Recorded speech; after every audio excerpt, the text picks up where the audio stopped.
Ara Johnson. 5-year-old Ara Johnson was tucked in beneath dark orange sheets by her parents on the evening of April 2, 1986, when they were dressed in orange pants. Her father last saw her in her bed in the family's mobile home in the big sandy town on the 300 block of Boulder Street, sometime between 1 and 2 in the morning. However, Ara's parents were devastated to discover their daughter was disappeared when they got up the next morning between 6:30 and 6:45. There was no indication of a struggle in Ara's room, and the rear door to the house was open. There were no signs of the 5-year-old in or near the house, and the child had taken her orange bedspread with her. It wasn't like she had just left. Although it seemed like someone had taken her, neither Ara's family nor her neighbors had noticed or heard anything out of the ordinary that evening. Scent dogs were brought to the location by law officials, but the dogs were unable to detect the small girl's scent. James and Ophelia, Ara's parents, had polygraph examinations not long after her abduction, according to Ara's Charlie Project page. It further says that another man was requested to take one and that he did as well, but it doesn't seem like anything is known about this man or the reason he was invited to take the test. Investigators think that the person who abducted the young girl knew the family's customs. Authorities declared in 2007 that they thought David Elliott Penton, a serial killer and child rapist, was a person of interest in the case decades after Ara vanished. Penton was born in February 1958 and reared by his mother alone in Columbus, Ohio, following his father's abandonment. Penton enlisted in the U.S. Army at the age of 17, where he worked as a track vehicle technician until 1984. Before we continue, we want to remind you that only a small percentage of people who watch our videos are actually subscribed. So if you enjoy our content, consider subscribing. It's free and you can always change your mind later. Now, let's move on with the video.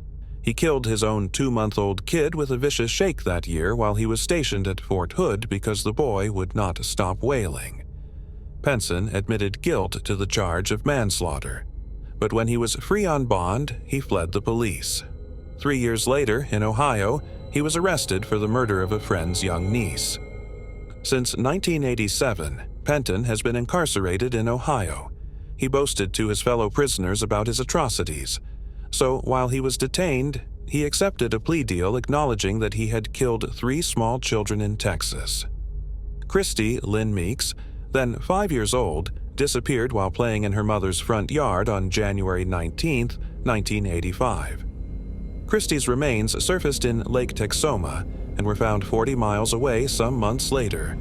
Both strangulation and drowning were recorded as the cause of her death. Christy Proctor, age 9, was Henton's 3rd victim. In February 1986, she was abducted from her house in North Dallas as she was walking home. After 2 years, her body was discovered in a field. She had been strangled and subjected to sexual assault. On November 3, 1987, 4-year-old Roxanne Ray was abducted while gathering wildflowers for her mother close to her Garland flat. Her body was discovered in Murphy, Texas, a year later. She had been sexually raped and killed by strangulation, just like Christy Proctor. Before his imprisonment in the 1980s, Penton made multiple attempts at kidnapping girls and is suspected of being involved in a number of other disappearances of young girls. In several cases, the victims recognized him as the potential kidnapper. Penton is thought to have been engaged in the cases of 3 more children in addition to Ayer's case thus far. In the decades since Ayer disappeared, there have been very few updates in her case. Remains were recovered in 2011 close to Texas's Lake O' the Pines, according to the Upshur County Sheriff's Office, the investigating agency in her case. The 5-year-old who went missing, however, did not belong to the remains. Sadly, grief is nothing new to Ayer's family. James and Ophelia Johnson's 6-year-old son drowned in a horrific accident 9 months before their daughter disappeared. The pair got divorced when Ara vanished. Since then, James has died away. When Ara Johnson disappeared from her family's home in the 300 block of Boulder Street in the big sandy town, she was only 5 years old. She is characterized as a black girl with black hair and brown eyes. She was around 3 feet tall, weighed about AU 39, and had lost her front 2 lower teeth when she vanished. Her underpants were orange. Ara may go by Nisa because she has a silver filling in her back right tooth. Her age, if she survives, will be 41. By phone, 903-843-2541. If you know anything regarding Ara's disappearance, please contact the Upshur County Sheriff's Office. Moving on to the next case. Belle Gunness. On November 11, 1858, Bernhild Storseth, better known as Belle Gunness, was born in Selbu, Norway. Her early poverty served as fuel for her subsequent thirst for wealth and the good life as an adult. She was raised in a low-income family as tenants on a tiny farm. Belle immigrated to the U.S. in 1881 while still in her early 20s. Before moving in with Mads Sorensen, another Norwegian immigrant, in 1884, she worked as a maid for a while in Chicago and changed her name to Belle Peterson. The couple's candy store was completely destroyed by arson, but they were compensated handsomely by their insurance. Inexplicably, their house burned down as well, and the Sorensens were compensated once more. To the outside world, Belle appeared to be continually accompanied by misfortune, even if they were probably content with the money they received. 2 children were born to the marriage, but Belle was not the biological father of them. 2 years later, in 1898, her brother Alex passed away after his mother Caroline, who had passed away in 1896. They both died of colitis, yet it's now thought that their new mother's poisoning caused their illnesses. Mads's death from cerebral hemorrhaging on July 30th, 1890, caused even more distress.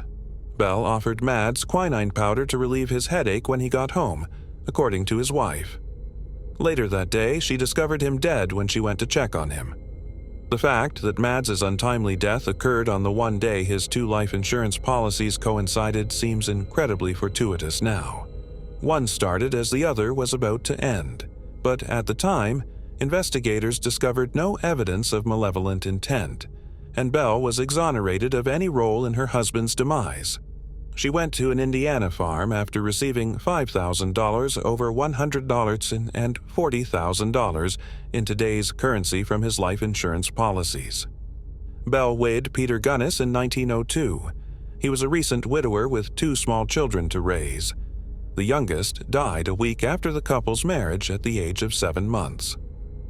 Another tragic or mysterious turn of events is Peter, a Norwegian, who passed away 8 months after being married to his new bride. Belle claims that as Peter reached up to grab something from a high shelf, a meat grinder collapsed on him and struck him. His tragic demise was determined to be unintentional, with a head injury being the cause of death. After then, Belle's life was rather tranquil for a few years until April 28, 1908, when her farmhand, Joe Maxson, woke up to discover the house in flames and dense smoke rising from the blazing fire. He went to wake Belle and the kids, but the doors to their rooms were shut, so he ran to call the fire department. After the fire was put out, the bodies of Belle Gunness's 3 foster children and her decapitated body were discovered, much to the dismay of the local community. Belle Gunness was 48 years old. Newspapers reported on the terrible conclusion that the mom, who had endured so much in her life, had suffered a terrible death while attempting to save her children from the fire. The testifying physician declined to name the poisoning as the official cause of death, even though it was later discovered that all 3 children had a type of poison in their bodies that their mother frequently used. At this point, Astley Helgelian, a man who had learned about the fire, called the local police.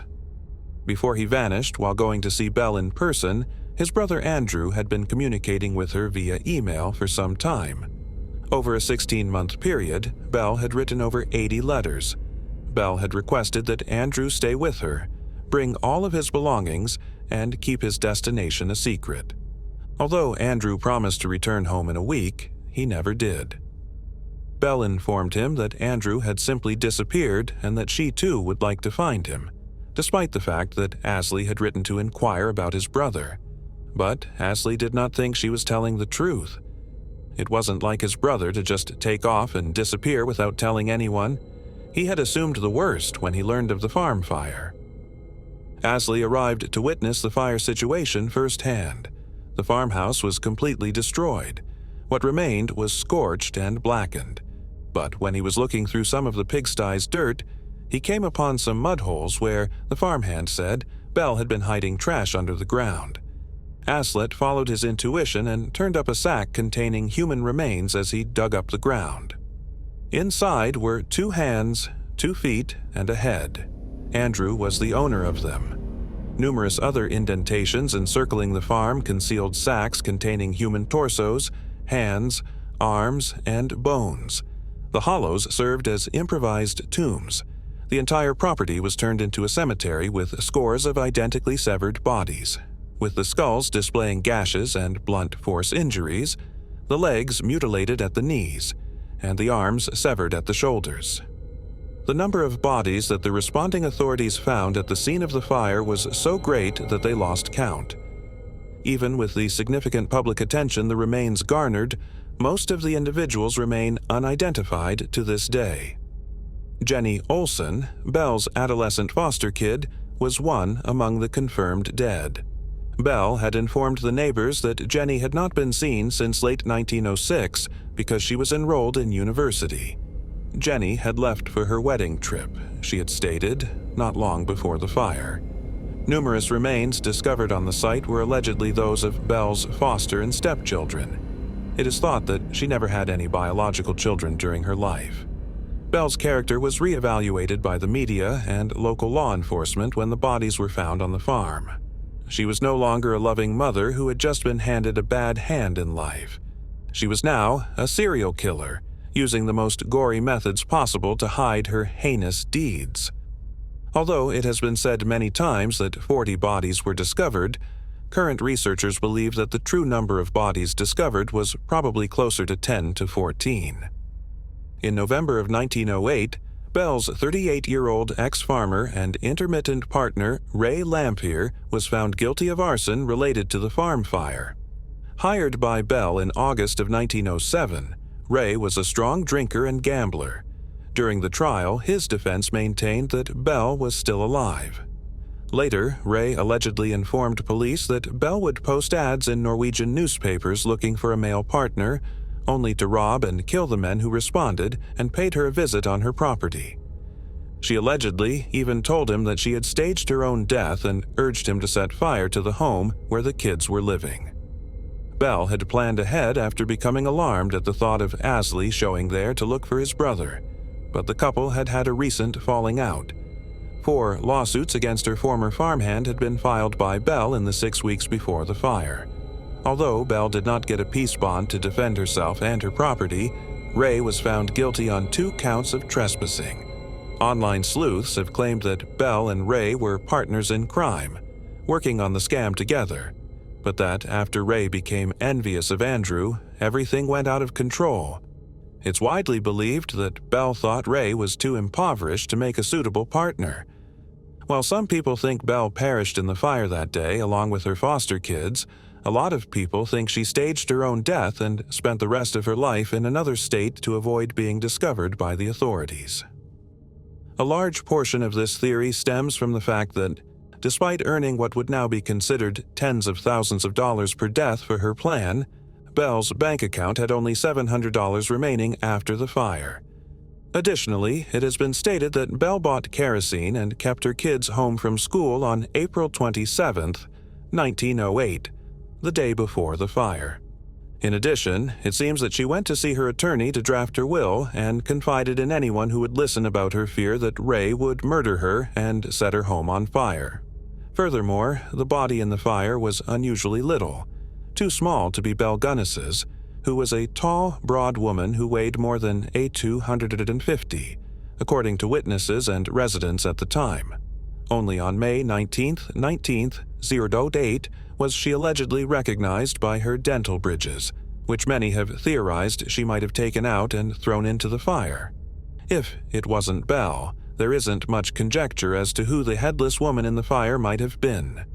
However, some have suggested that it might have been a woman Belle had been spotted with a few days prior, or possibly a recently hired housekeeper. Over the years, numerous reports of seeing Belle have surfaced. Naturally, none of them have been confirmed. Among these sightings, the one that happened in Los Angeles in 1931 is the most famous.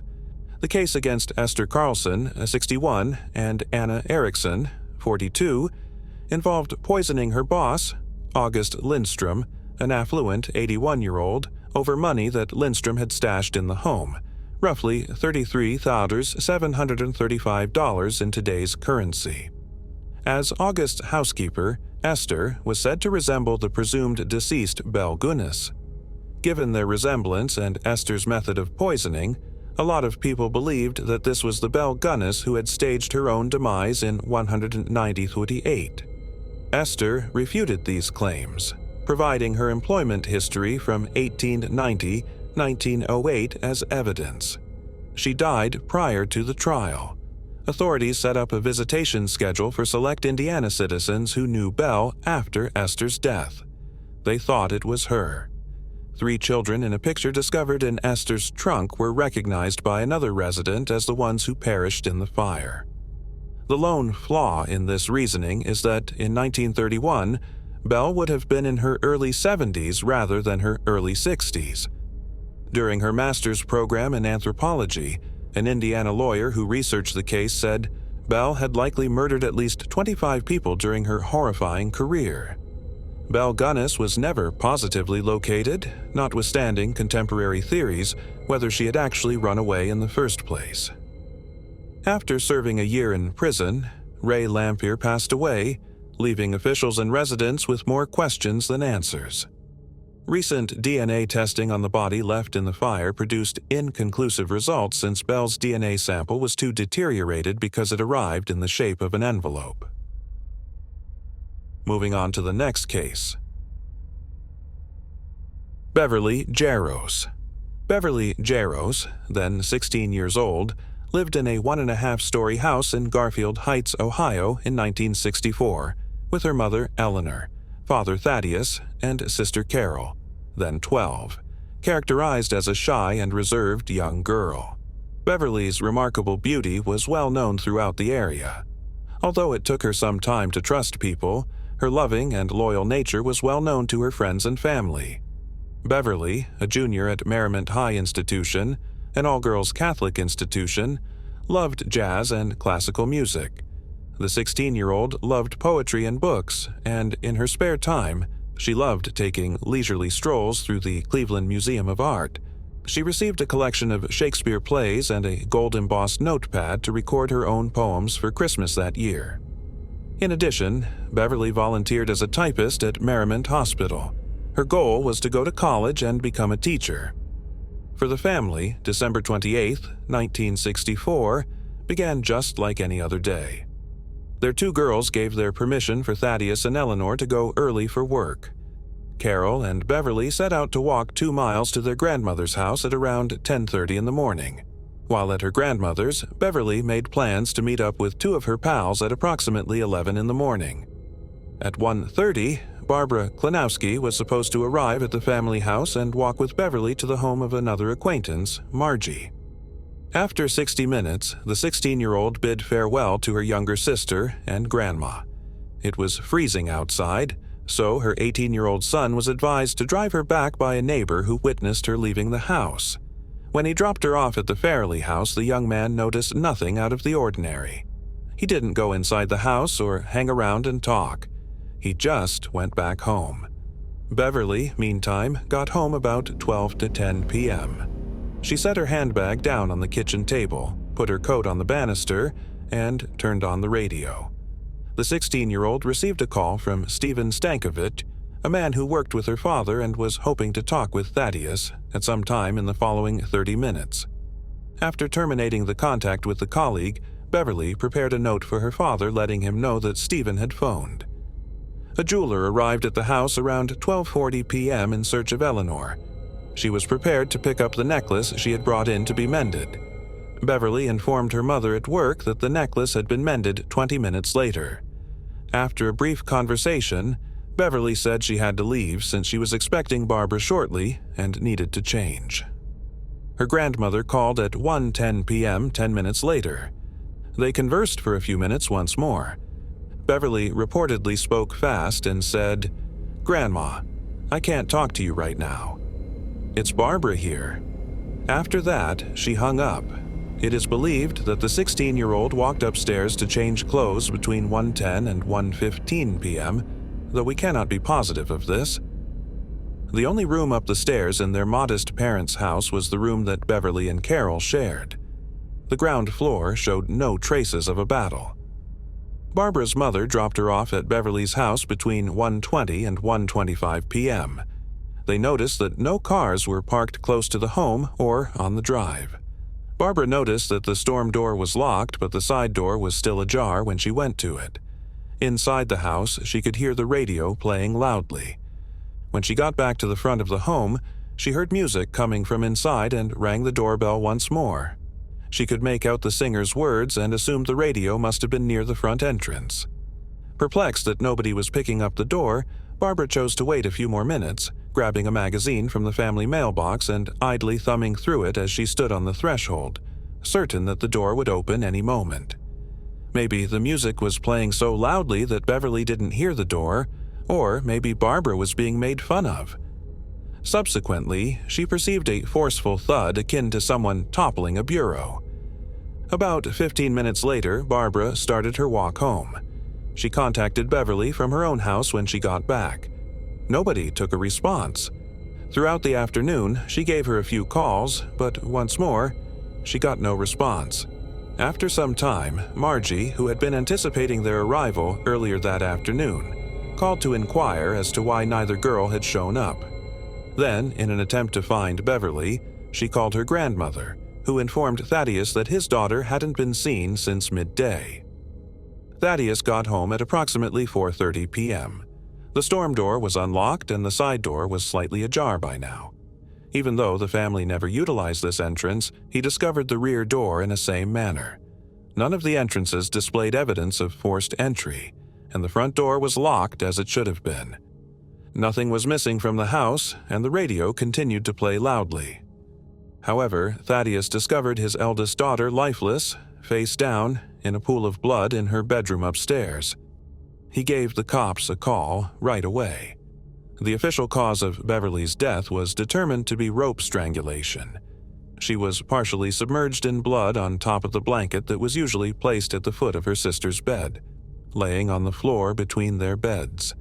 It looks like the scene was staged or that someone was interrupted, even if Beverly hadn't been sexually attacked.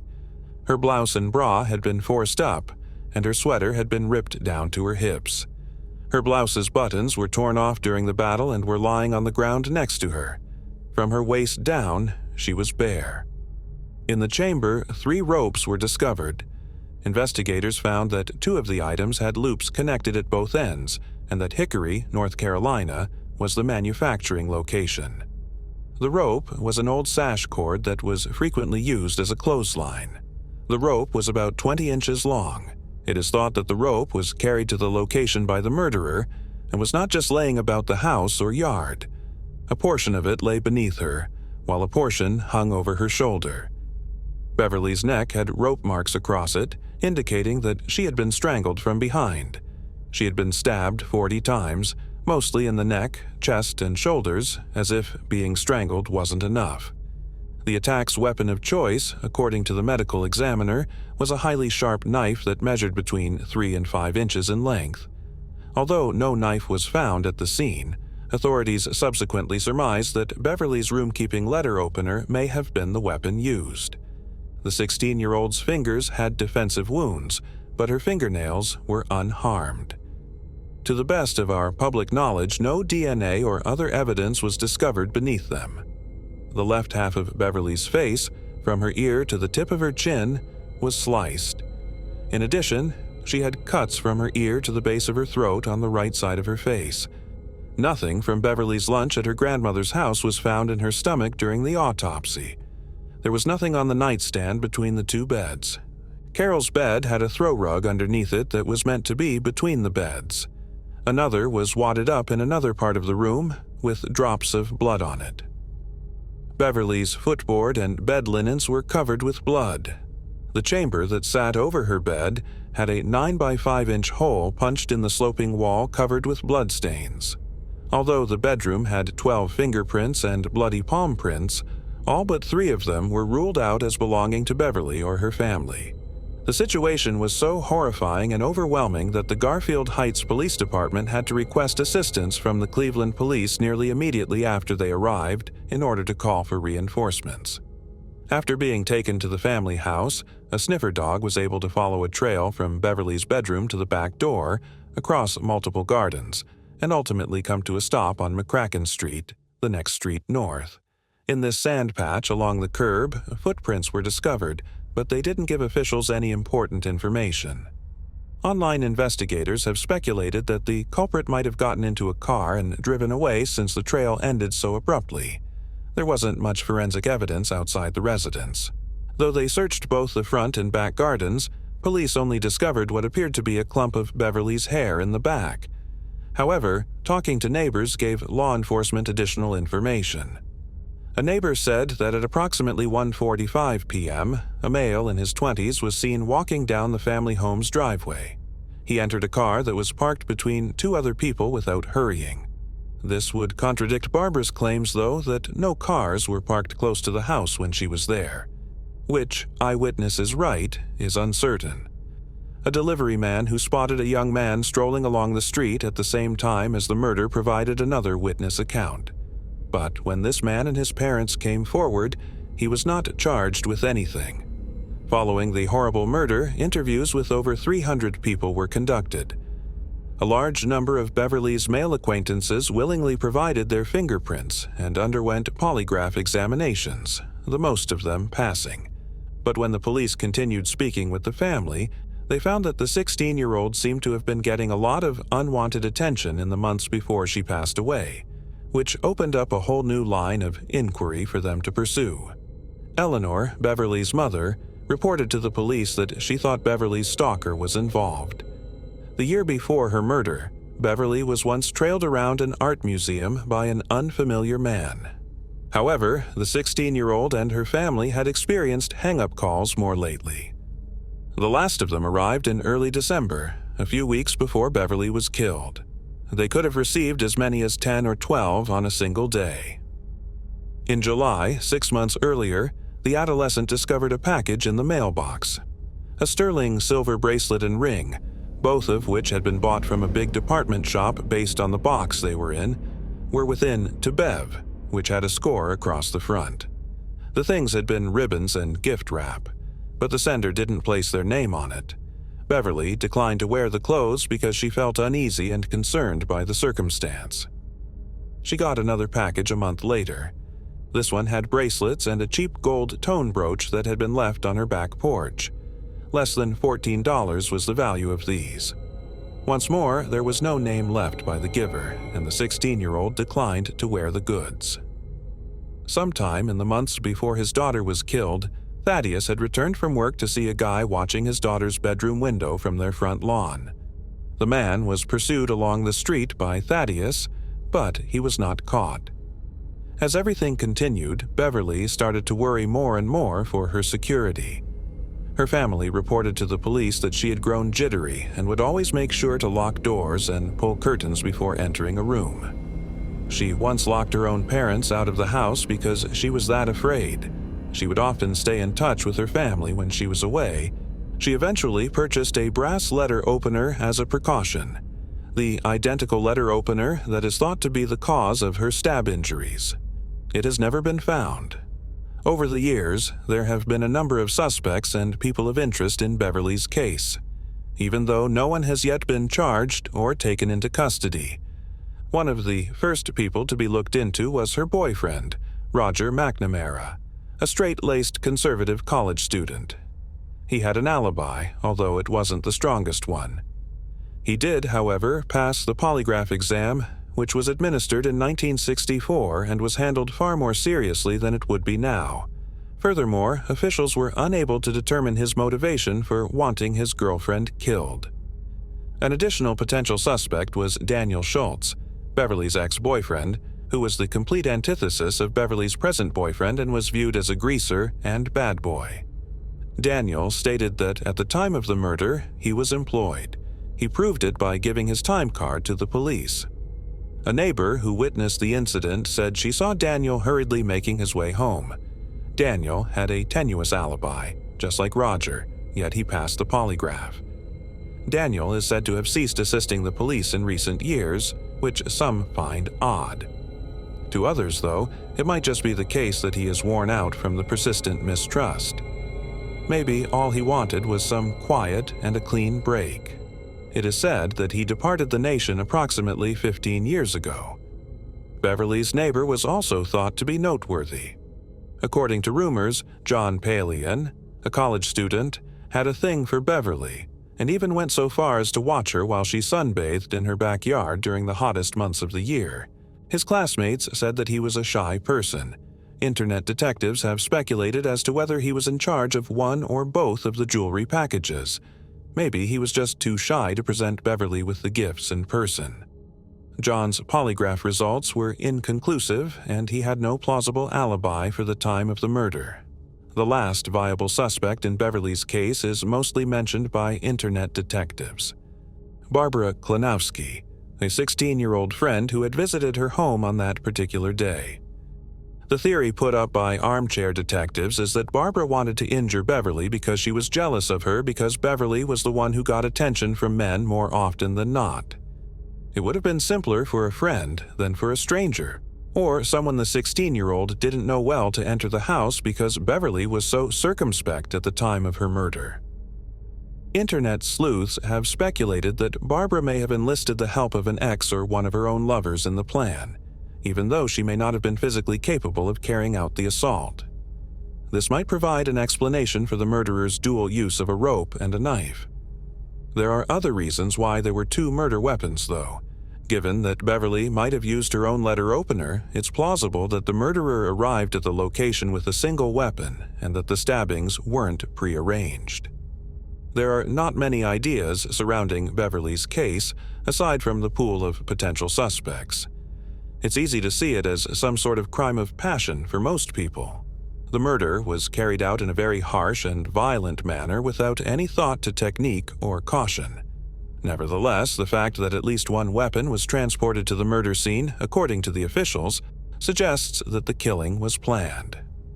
Theories circulated online that Beverly's murderer knew they would have to kill her after they sexually assaulted her since it was someone she knew. Perhaps Barbara cut him off, or the situation escalated. Some have put up the theory that the offender reacted angrily because he felt helpless. Additionally, the police have stated that they think Beverly was attacked while changing, but rather than providing answers, this has raised additional questions.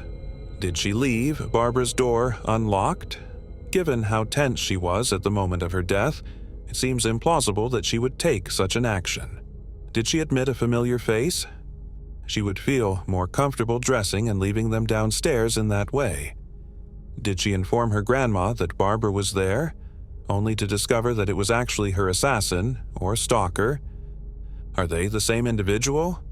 The fact that no one in Beverly's family recognized the man who had called her earlier that day to ask about her father, possibly the killer, and to make sure the 16-year-old was home alone, is one of the most noteworthy aspects of her case. Beverly's case has over 900 files and statements. The case has been revisited in the last several years. DNA samples have been collected and tested, and the files have been re-examined.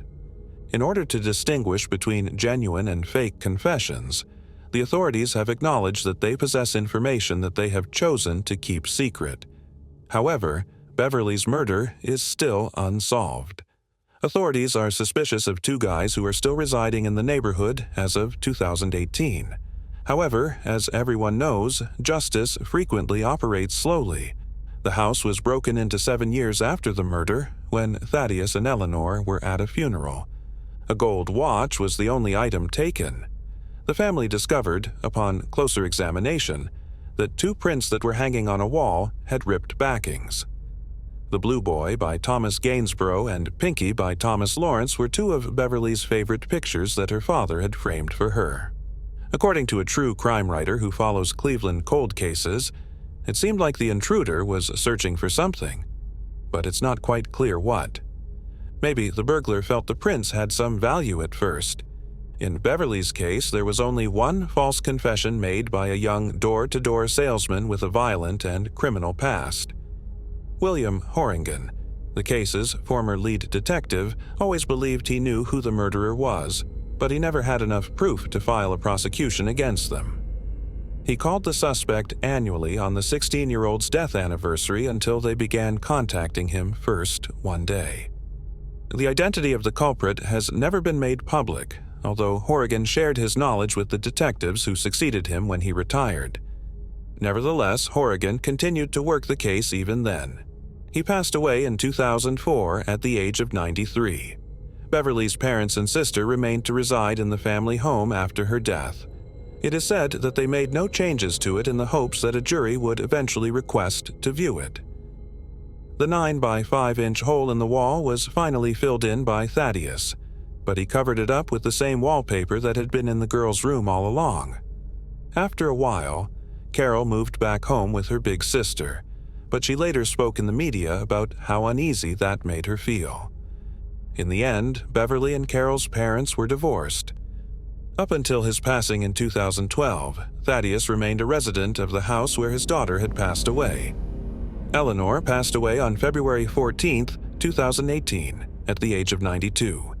Carol, her daughter, and her 4 grandchildren, as well as her 4 great-grandchildren, survive her. Call 216-475-5686 to report any information regarding Beverly's murder to the Garfield Heights Police Department. Moving on to the next case. Bridget Shiel. On May 30th, 2016, Bridget walked out of her home that evening. She wrote on Snapchat at around 10:30 p.m. that she was too beautiful to be walking in the grass. She called a friend a few minutes later, and the friend reported that she seemed fine and nothing was wrong. A man reported hearing several gunshots at the park about 1:30 a.m. to 911. Then, just before 7 in the morning, stray canines discovered Bridget's nude corpse in the park, not by humans. The dogs circled the body, but there were no reports of them eating her. The canines were chased out of the park by a guy strolling by, and detectives investigating homicide in Atlanta quickly followed. The moment her body was found, the police started searching the area for witnesses or leads.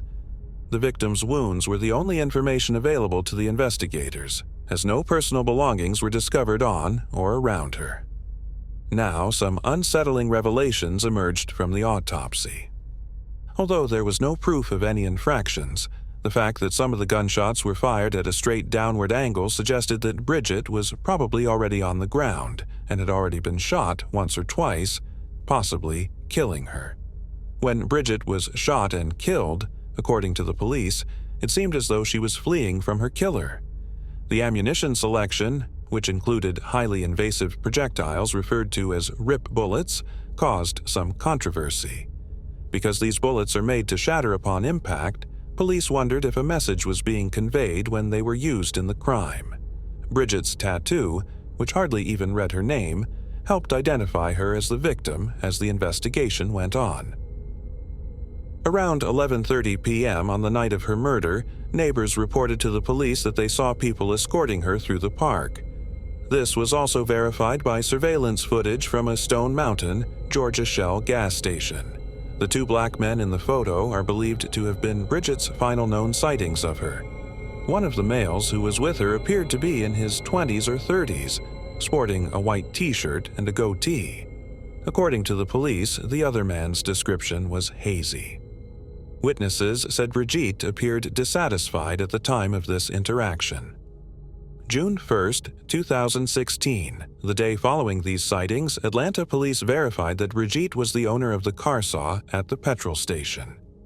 Remarkably, the car was located in DeKalb County near King's Southern Delight restaurant on Red Dan Road. This is roughly 2 miles from the location where she was last seen with the 2 people, and roughly 20 miles from the site of her body's discovery. Investigators have not disclosed any information on possible DNA evidence found inside her automobile, despite its finding. So, who was this person exactly? Who exactly were the two men? Bridget's experience needed to be understood by the investigators, particularly after she relocated to Atlanta. She went after her dream of being a model, even landing a spot in a Chris Waddle music video as an impersonation of Amber Rose. To put it simply, she felt as though her fantasies were coming true. However, her tale also had a sinister side. An internet search turned up something surprising. It became out that Bridget had appeared in explicit backpage advertisements that suggested she may have been involved in escort services. Her friends were unaware of this aspect of Bridget's life, therefore they were astonished by it. Beverly Toole, her grandma, had an idea. She thought Bridget might not have been behaving voluntarily. She thought that Bridget's boyfriend might have had an impact on her choices. Detectives then focused on Bridget's 21-year-old boyfriend, Kevin Kinney. Friends of Bridget's had a lot to say about her boyfriend, Kevin. He was older, had a criminal record, and there were suspicions that he was a member of a gang. According to certain stories, their relationship was unstable. Not long before she was killed, Bridget had called 911 to report Kevin's assault. Despite telling police that Kevin had struck her in the face, she chose not to file a report. But 2 days later, while Bridget was fighting with Brittany Aloka, who happened to be Kevin's child's mother, police were called to the same residence. Bridget, Kevin, and Brittany appeared to be involved in a convoluted love triangle. Bridget lived with Kevin and Brittany prior to her death, which probably exacerbated the family conflicts. It was disclosed by one of Bridget's friends that there could have been another significant source of conflict. Bridget's pregnancy was a fact. It was clear from her fear and hesitation that she had only recently found out about the pregnancy a few weeks prior to her untimely demise. However, there would have to be conflict between Kevin, his present girlfriend, and the mother of his child if he were to live with them. Kevin and Brittany were now detained by the police for questioning, but no charges were brought against them, and they were not identified as suspects. Brittany chose to focus on being a mother and refrained to speak. To many surprise, Kevin said that following the interrogation, he was no longer considered a suspect. But the cops said nothing about their inquiry. Kevin insisted he was cleared by the police and denied ever being a suspect. The accusations against him appeared to surprise him. He talked about how Bridget and Brittany had a special living arrangement. The three of them were involved in several domestic conflict events. Kevin refuted these claims, though. He claimed he sought to keep Bridget away from the escort industry and denied knowing about it. Unaware that Bridget was not pregnant, as the autopsy proved, Kevin claimed not to have known about her supposed pregnancy and denied discussing it with her. Kevin was upset and said he could speak with each and every person concerned. He claimed that upon learning of Bridget's passing, he was taken aback by the dramatic nature of the incident and hesitated to react for some time. He said he would never hurt Bridget and that if she were still alive, he would love to marry her. It was never made known to him by the police that he had been cleared.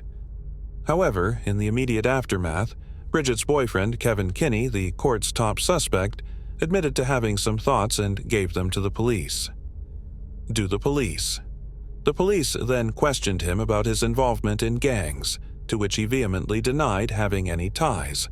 While acknowledging that he had done time in prison for nonviolent crimes, he maintained that he was unrelated to Bridget's death. Even before she passed herself, Bridget had voiced concern for her life, according to Kevin, but he wasn't sure from whom. In addition, he speculated that Bridget might have killed herself because she turned down approaches from others, but none of these arguments had any hard evidence to support them. Regretfully, the matter stalled for nearly 2 years with little progress made. 2 years after Bridget's terrible murder, on May 31, 2018, fresh information comes to light, throwing new light on the case that had puzzled detectives. Surveillance footage showed Bridget's automobile at a parking lot, according to Atlanta police. A woman was seen entering a business and buying a Sprite on the video. Authorities now found a dress close to a fence, not far from the car. A bottle of Sprite was also found by them. The pivotal discovery was made when DNA evidence taken from Bridget was discovered to match the Sprite bottle exactly. Authorities discovered another case involving the unsettling murder of an elderly couple on October 24, 2016, as a result of their investigation into Bridget's death. Members of the Rollin 20 Street Gang committed a horrifying crime against Sylvia Watson and her fiancé, Samuel White. Before going back to her apartment, Watson was made to drive to many ATMs by the suspects, who included Christopher Crisco Spencer, in order to get cash. After bounding the couple and shooting them in the back of the head in an execution-style manner, Spencer and another man, Vernon Vito Corleone Beeman, arrived. On November 2, 2016, Christopher Spencer was taken into custody and charged with the killings of Samuel White and Sylvia Watson. Spencer was jailed at Macon State Prison after his conviction. At this time, Bridget's body and the Sprite bottle found next to her car were both identified by DNA that Spencer had submitted to a database. Authorities obtained an arrest warrant for Spencer in connection with Bridget's May 30, 2018, murder as a result of this significant DNA match. Detective O'Connor, who was working on the case, clarified that there were not many leads or details available in Bridget's case before Spencer was taken into custody for the murder of the elderly couple. Convenience store surveillance footage revealed the suspects' careful nature, as they had someone else make the necessary purchases without getting out of the car. It was difficult for investigators to obtain evidence at first because of this caution. But with Spencer's identification and subsequent apprehension, Bridget's case ultimately made progress. Even with the DNA evidence connecting Spencer to Bridget's death, a lot of unsolved questions remain. The reason behind Bridget's targeting is unknown, and Spencer disputes any responsibility for her passing. When Spencer was indicted in Bridget's case, he already faced a life sentence. Although Bridget's murder is thought to be unrelated to gang activity, Spencer is a member of the Rollin 20s gang. Spencer and 8 other accused gang members were charged again in March 2018 in relation to the 2016 killing of 2 young people in Jonesboro. When Beverly Toole heard that Christopher Spencer had been arrested in connection with Bridget's murder, she displayed a range of emotions. "I miss her terribly every day. Every day she crosses my mind. All I want is for her to be here.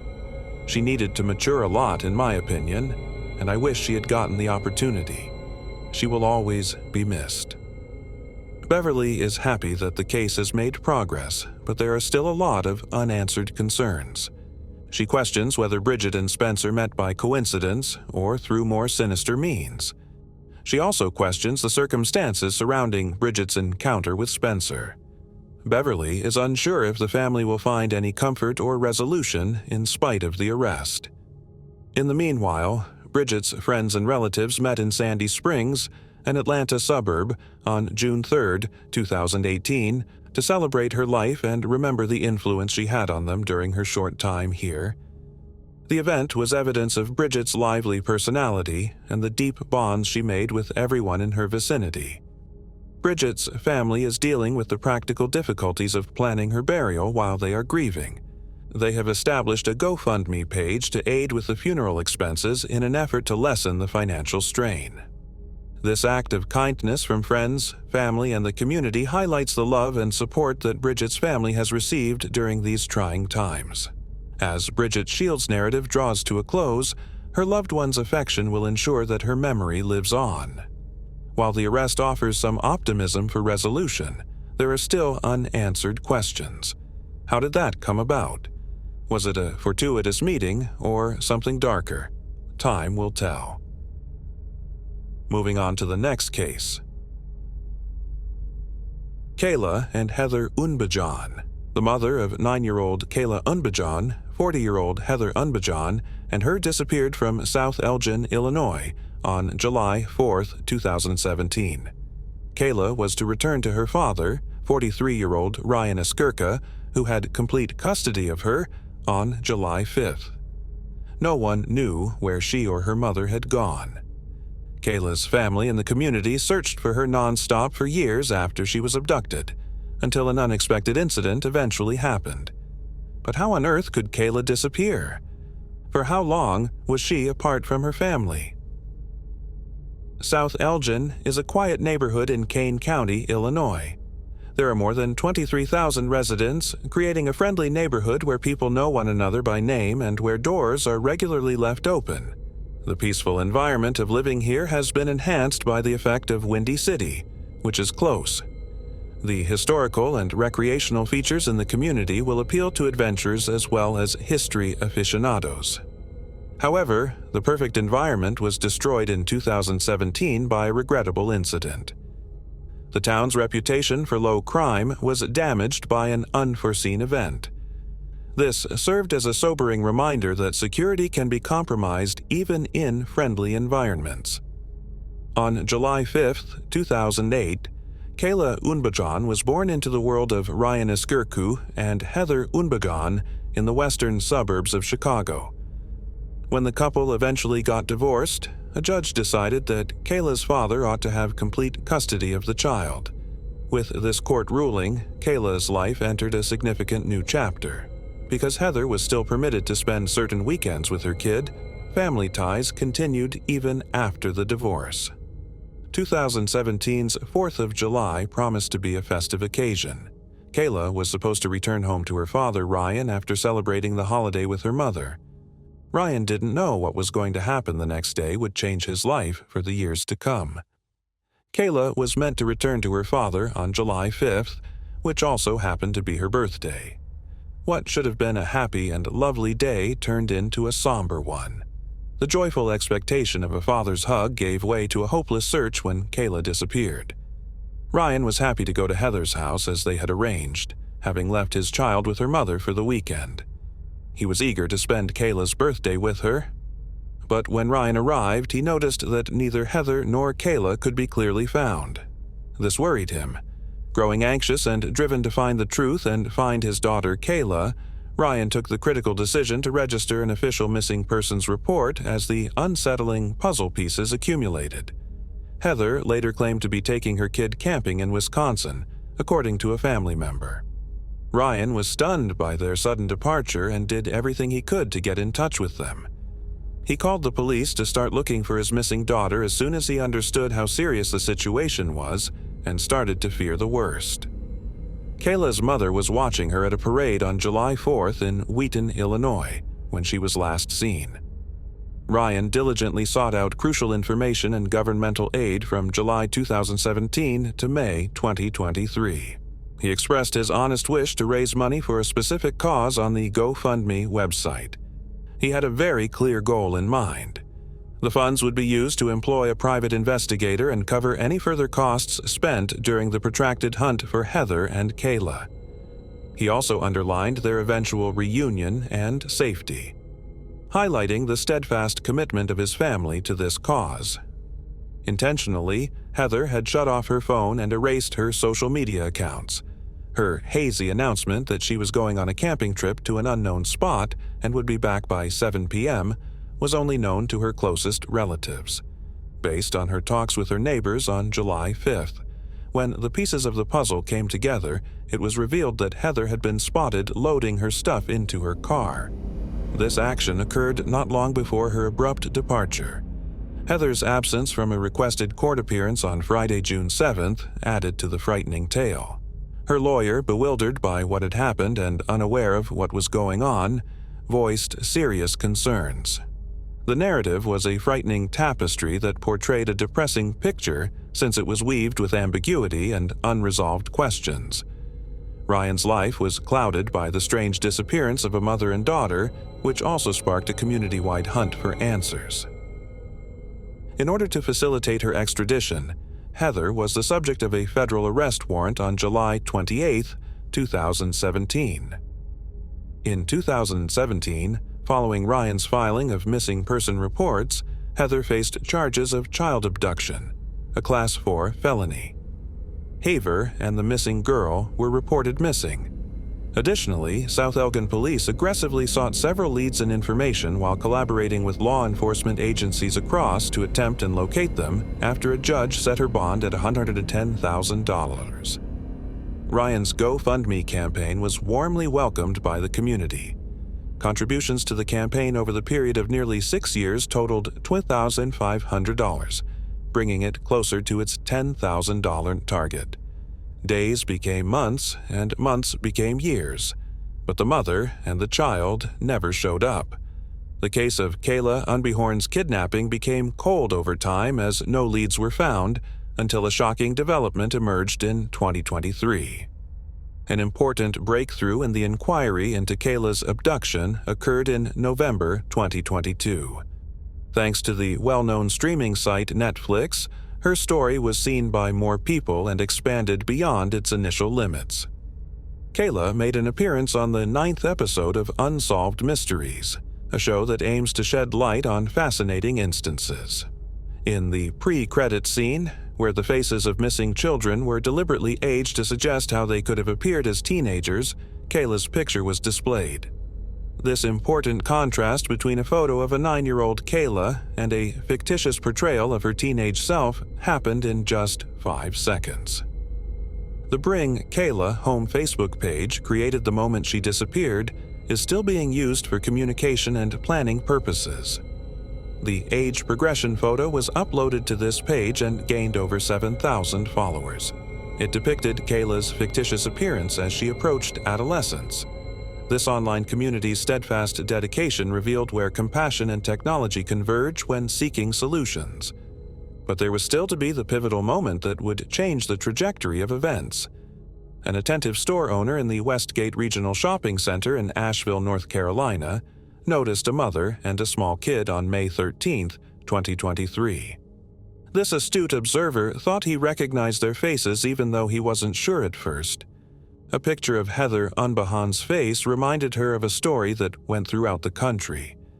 And then the horrifying conclusion that Kayla, the missing girl, looked a lot like the little child who was with her. Strike. As soon as the shop owner saw how bad things were, he took action. He contacted the police as quickly as he could. As soon as the authorities received the information, a decision was made. At 7:26 p.m., officers investigated a potential kidnapping at Plato's Closet in the Westgate Regional Shopping Center on May 13, 2023, according to a statement from the Asheville Police Department. It was revealed to the police upon their arrival that Kayla had been recognized from the Netflix series. This astute assessment sparked a chain of circumstances that resulted in Kayla's father and mother's long-awaited reunion and her mother's incarceration. After 6 difficult years, Kayla and her father were reunited, ultimately establishing the much-needed period of harmony and unity. On May 16, 2023, the state's attorney's office for Kane County offered social media commentary regarding the sequence of events. It highlighted the collaboration between the Asheville police and their South Elgin counterparts by talking about the swift action that followed the recognition. Thanks to this well-coordinated effort, the identities of Heather Unbehorn and Kayla, the long-missing kid, were immediately ascertained. Jerry Krawczyk, the chief of police in South Elgin, conveyed his gratitude and the excitement that law enforcement agencies and citizens from other states were feeling. The results are pleasing because of these people's persistent efforts. Chief Jerry Krawczyk stated that Kayla was in good physical and mental condition following her reunion with her father. This positive result gave hope to detectives and families searching for loved ones who had been missing for a long period. Digital breadcrumbs typically facilitate speedy detection, but Heather was able to avoid the typical patterns and remain undetected for an extended period of time. Heather could choose to face the criminal extradition accusation by complying or by declining to do so. As a result, she was released on Tuesday, May 16th, following the payment of a $25,000 bond. But her fleeting taste of freedom was short-lived as she willingly turned herself in the next day in Kane County, Illinois. A pivotal moment in the story occurred when she was formally detained on suspicion of kidnapping a child. After the court proceedings, Heather came before the judge on Thursday, May 18, 2023. She was given bail because of her attractiveness and freed with the requirement that she wear an electronic monitoring device. Kayla's father sought a restraining order against Heather. This order required her to stay at least 1,000 feet away from his residence and to stay in Illinois until the judge gave her permission to leave, given the circumstances. A state's attorney's office spokesperson for Kane County revealed the specifics of these legal actions. Heather Unbahan returned to Kane County Court to enter a plea to the allegation of child kidnapping. She was freed after taking these actions, but only after posting a $10,000 bail and agreeing to wear a GPS tracking device to ensure she followed the guidelines. It's unknown if she sought legal advice or entered a plea. Ryan requested privacy amid family matters and court processes. He was at the time rekindling his friendship with Kayla, his long-lost daughter. The widespread dissemination of Kayla's tale and the advent of Netflix, a widely accessible streaming service, marked a turning point in the case. The reach of technology brought her story to the attention of the whole public.